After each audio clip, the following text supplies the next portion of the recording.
టాలీవుడ్లో చాలా కొద్ది మంది యాక్టర్స్ మాత్రమే మినిమం గ్యారంటీ అనే ట్యాగ్ని సొంతం చేసుకున్నారు. వారిలో హీరో సుహాస్ కూడా ఒకడు.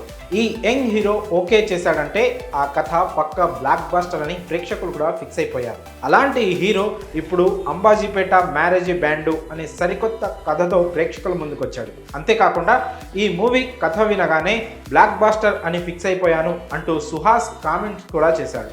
మూవీ ట్రైలర్ చూశాక ఆడియన్స్కి కూడా ఆసక్తి ఎక్కువైంది. మరి అంత హైప్ క్రియేట్ చేసిన ఈ సినిమా ఎలా ఉంది?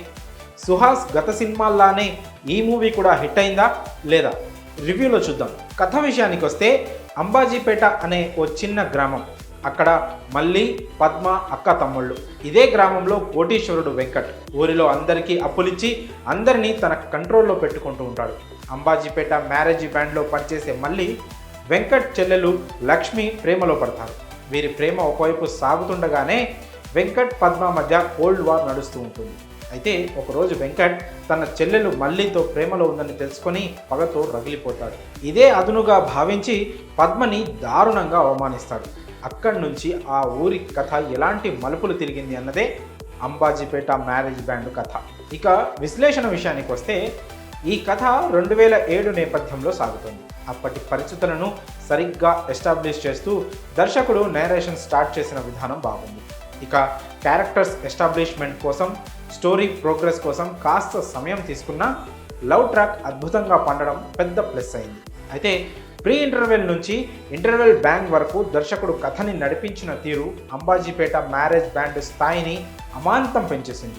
మొత్తం ఫస్ట్ హాఫ్ అంతా ఒక ఎత్తు, ఇంటర్వెల్ బ్యాంగ్ మాత్రమే ఒక ఎత్తు అన్న మూడ్లోకి ఆడియన్స్ వెళ్ళిపోవడం గ్యారంటీ. కాన్ఫ్లిక్ట్ పాయింట్ను సరిగ్గా ఎస్టాబ్లిష్ చేసి ఫస్ట్ హాఫ్ ముగించడంతో సెకండ్ హాఫ్ పై అంచనాలు భారీగా పెరిగిపోయాయి.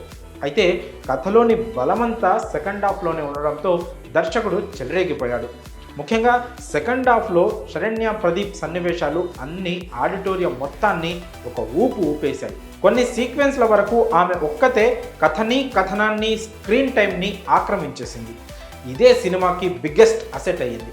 ఇక క్లైమాక్స్లో కావాల్సినంత ఎమోషన్ క్యారీ అయినా పెద్ద యాక్షన్ బ్లాక్ పెట్టుకునే అవకాశం ఉన్న దర్శకుడు ఆ ఛాయిస్ తీసుకోకుండా ఓ కొత్త టచ్తో సినిమాని ముగించడం అద్భుతంగా అనిపించింది. ఓవరాల్గా ఓ మంచి సినిమాని అందించడంలో టీం సూపర్ సక్సెస్ అయింది. నటీనటుల పనితీరు విషయానికి వస్తే టాలీవుడ్లో ఉన్న గొప్ప నటుల్లో సుహాస్ ఒకడు. అతను చేసిన తక్కువ సినిమాలకే ఈ ట్యాగ్ ఇవ్వడం కాస్త విచిత్రంగా అనిపించినా నటుడిగా సుహాస్ స్థాయిని తక్కువ పరిధిలో చెప్పలేదు. కలర్ ఫోటో చిత్రంతో ఇది నిరూపితమైన అంబాజీపేటతో ఆ నమ్మకాన్ని నిలబెట్టుకున్నాడు. ముఖ్యంగా ఫస్ట్ హాఫ్లో ఈజీ గోయింగ్ క్యారెక్టర్లో అదరగొట్టిన సుహాస్ ఇక ఎమోషనల్ సీన్స్లో ఆకాశమే హద్దుగా చెలరేగిపోయాడు. ఇక సుహాస్ తర్వాత తప్పక చెప్పుకోవాల్సింది శరణ్య ప్రదీప్ గురించి. ఫిదా తర్వాత ఆమెకి కొన్ని అవకాశాలు దక్కినా ఇంత మంచి క్యారెక్టర్ దొరకడం ఇదే మొదటిసారి. శరణ్య ఈ అవకాశాన్ని 2 చేతుల అందిపుచ్చుకొని నటనలో చెలరేగిపోయింది. ఇక పుష్ప ఫేమ్ జగదీష్ సంజయ్ పాత్రలో ఒదిగిపోయిన విధానం బాగుంది. కొత్త హీరోయిన్ శివాని నాగారం ఆకట్టుకుంది. మిగతా నటులు అంతా తమ పాత్ర పరిధి మేర బాగానే నటించారు. ఇక టెక్నికల్ విభాగం పనితీరు గురించి చెప్పుకోవాలి. ఈ సినిమాకి మ్యూజిక్ పెద్ద బలం. ముఖ్యంగా సీన్ మూడ్ చెడిపోకుండా ఇచ్చిన బ్యాక్గ్రౌండ్ స్కోర్ బాగా ప్లస్ అయింది. ఇక కెమెరా ఆర్ట్ వర్క్ ఆకట్టుకున్నాయి. నిర్మాణ విలువల్లో ఎలాంటి రిమార్క్ లేదు. లాస్ట్ బట్ నాట్ లీస్ట్ దర్శకుడు దుష్యంత్ కటికనేని. ఇతని రైటింగ్లో ఎంత బలం ఉందో డైరెక్టర్గా కూడా అంతే గుడ్ వర్క్ చూపించాడు. ఇదే టెంపో మెయింటైన్ చేస్తే ఇతను ప్రామిసింగ్ డైరెక్టర్స్ లిస్ట్లో చేరిపోవడం ఖాయం. సినిమా బలాల విషయానికి వస్తే సుహాస్, శరణ్య ప్రదీప్ల నటన, కథ, డైరెక్షన్, మ్యూజిక్లనే చెప్పాలి. అయితే కథ బాగున్న రొటీన్ ట్రీట్మెంట్, సడన్గా క్లైమాక్స్కి వెళ్ళిపోవడం వంటివి సినిమాకి కాస్త మైనస్ అని చెప్పుకోవచ్చు. ఈ సినిమాకి మేము ఇచ్చే రేటింగ్ 3.25/5.